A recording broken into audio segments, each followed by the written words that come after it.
Hello everyone, good morning.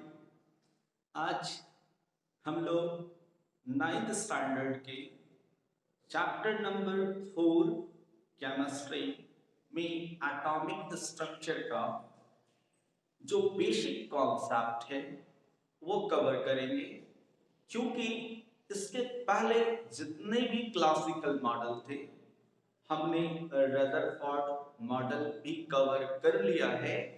अब हम लोग क्या देखने वाले हैं, तो हम लोग स्टडी करेंगे एटम से रिलेटेड। देखो, एटम के 3 बेसिक फंडामेंटल पार्टिकल्स हैं, electron, proton and neutron. Electron, proton and neutron ये बेसिक पार्टिकल्स हैं एटम के। ठीक है। इलेक्ट्रॉन कैरी करता है नेगेटिव चार्ज को। Electron having negative charge, electron having negative charge, whereas proton having positive charge. But neutron has no any charge, that means zero. Neutron एक ऐसा पार्टिकल है जो न्यूट्रल होता है, बिकॉज इसके पास कोई भी चार्ज नहीं है। अब देखो, ये जो इलेक्ट्रॉन है, प्रोटॉन है और न्यूट्रॉन, ये फंडामेंटल पार्टिकल कहलाते हैं एटम के। और हमें ये भी जानना है कि ये पार्टिकल्स एक्चुअली कहां पाए जाएंगे। तो रदरफोर्ड एक्सपेरिमेंट से न्यूक्लियस एक रीजन मिला था। न्यूक्लियस पॉजिटिवली चार्ज रीजन था। आगे जाकर पता चला कि वो पॉजिटिवली चार्ज रीजन में ही प्रोटॉन है। तो यहां पर अगर आप देखो तो ये न्यूक्लियस के अराउंड ऑर्बिट्स हैं। ये न्यूक्लियस न्यूक्लियस जो है ये कंटेन करता है कौन से चार्ज को, तो प्रोटॉन को और न्यूट्रॉन को कंटेन करता है। Proton and neutrons are collectively known as nucleons. ये अगर प्रोटॉन और न्यूट्रॉन को हम ऐड कर ले तो ये न्यूक्लियॉन्स कहलाएगा, nucleons.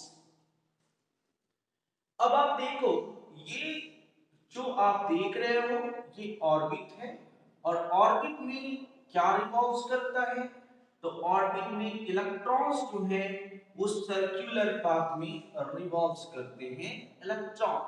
Electron having negative charge. अब यहां पर हमें ये भी जान लेना चाहिए कि इलेक्ट्रॉन के डिस्कवरर कौन थे।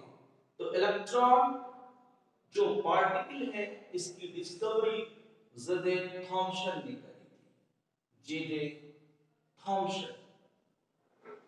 और प्रोटॉन की बात करी जाए तो प्रोटॉन के लिए ई गॉडस्टीन आप लिखते हो। एंड न्यूट्रॉन के डिस्कवरर को आप जेम्स चैडविक कहते हो, जेम्स चैडविक। ये तो फंडामेंटल पार्टिकल की बात हो रही है। अब हमें यहाँ देखना है कि ये जो इलेक्ट्रॉन, प्रोटॉन और न्यूट्रॉन है, इस पर एक्चुअल चार्ज क्या है। तो इलेक्ट्रॉन एंड प्रोटॉन पर जो है वो एक्चुअल चार्ज होता है -1.6 into 10 to the power -90 coulomb. और प्रोटॉन पर भी इतना ही चार्ज होता है, बट इलेक्ट्रॉन के अपोजिट साइड को आप दिखाओगे 1.6 into 10 to the power -19 coulomb. ये देखो, इलेक्ट्रॉन एंड प्रोटॉन दोनों जो पार्टिकल्स है ये किसी भी एटम में सेम नंबर में प्रेजेंट होता है। सेम नंबर में प्रेजेंट होने का मीनिंग है कि अगर कोई भी एटम की आप बात करो तो atom, electron and proton, that means number of electron and proton के कारण इक्वल होने के कारण क्या होता है, इलेक्ट्रिकली न्यूट्रल होता है। इस कॉन्सेप्ट को आप ध्यान में रखोगे। कोई भी atom, any atom is neutral due to some number of electron and proton. Okay, now हम लोग फिर आगे बढ़ते हैं। आगे हम लोगों को देखना है कि एक्चुअली जो है ये फंडामेंटल पार्टिकल्स में इलेक्ट्रॉन, ये जो है ये एक्चुअल चार्ज है। अब हमें मास पर भी बात कर लेना है। ये एक्चुअल चार्ज है, जबकि न्यूट्रॉन पर कोई भी चार्ज नहीं होता है, जीरो। अब देखो, अगर अगर आप इस पर मास पर बात करो तो मास क्या होना है, तो देखो मास पर हम बात कर लेते हैं। तो इलेक्ट्रॉन का जो मास है वो 9.1 into 10 to the power -31 kilogram होता है, जबकि प्रोटॉन का मास 1.672 into 10 to the power -27 kilogram है।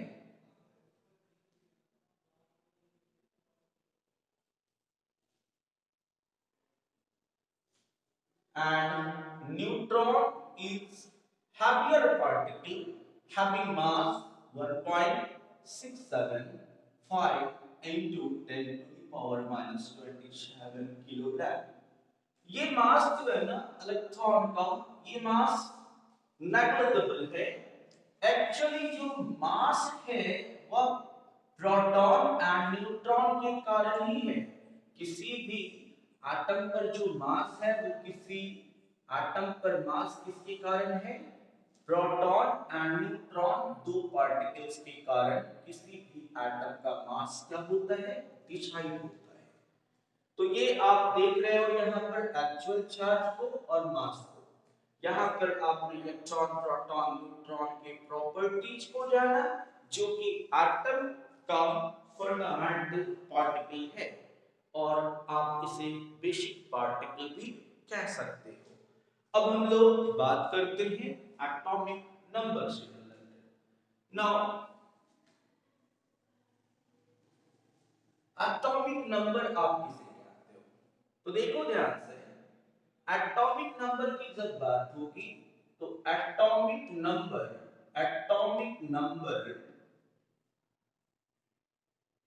को आप रिप्रेजेंट करते हो जेड से।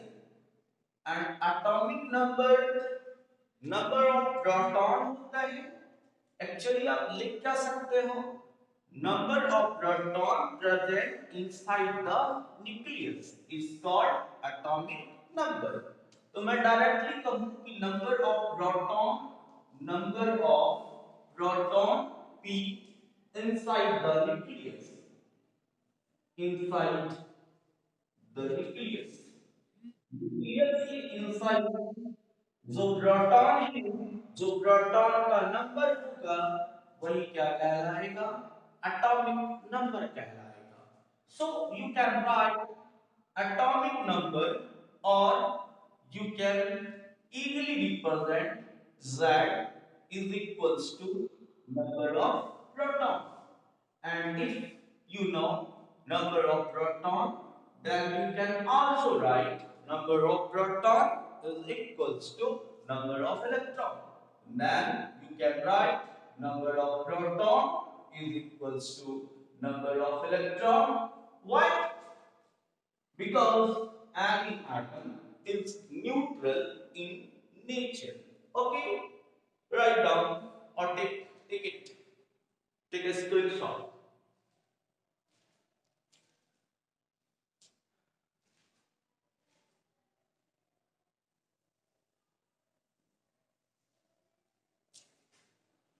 Now, what is mass number? Mass number. Mass number. It is represented as A, and mass number is decided by number of proton as well as number of neutron. Then you can write number of proton and neutron inside the nucleus. Number of proton and number of neutron. Decide what? Mass number. That means number of proton and number of neutron present inside the nucleus is called mass number.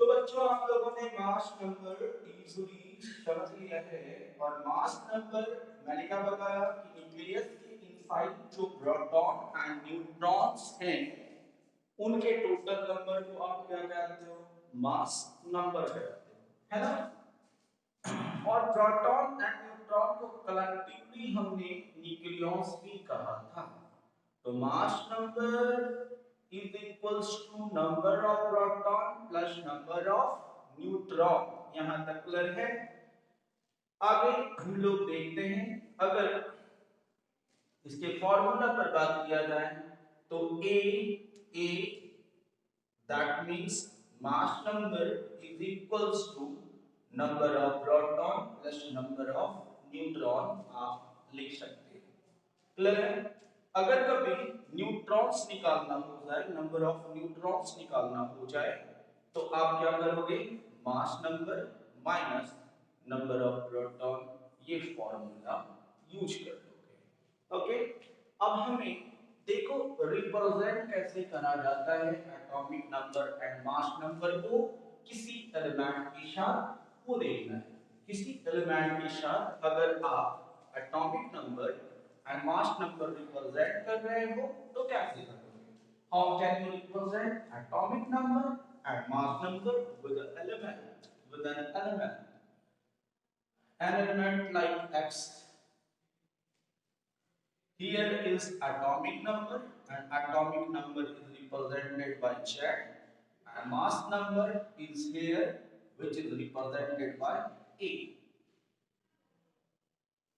It also represents the number of proton and it represents nucleons. Okay, that means number of proton plus neutron.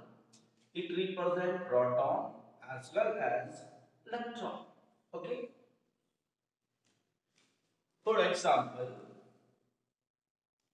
sodium atomic number is 11 and mass number is 23. That means how many number of proton, number of electron and number of neutron in sodium atom. Then you can write easily atomic number is 11, that number of proton is 11, number of electron is also 11. Why? Because number of proton is equals to number of electron and number of neutron. तो number of neutron निकालने के लिए मैंने अभी तुरंत आपको एक formula बताया mass number minus number of proton. Mass number is 23 minus 11 that's equals to what? 12. Then you can easily form number of proton, number of electron and number of neutron. Okay. Another one example like oxygen atomic number is 8 and the mass number is 60. How many number of proton, electron and neutron in oxygen?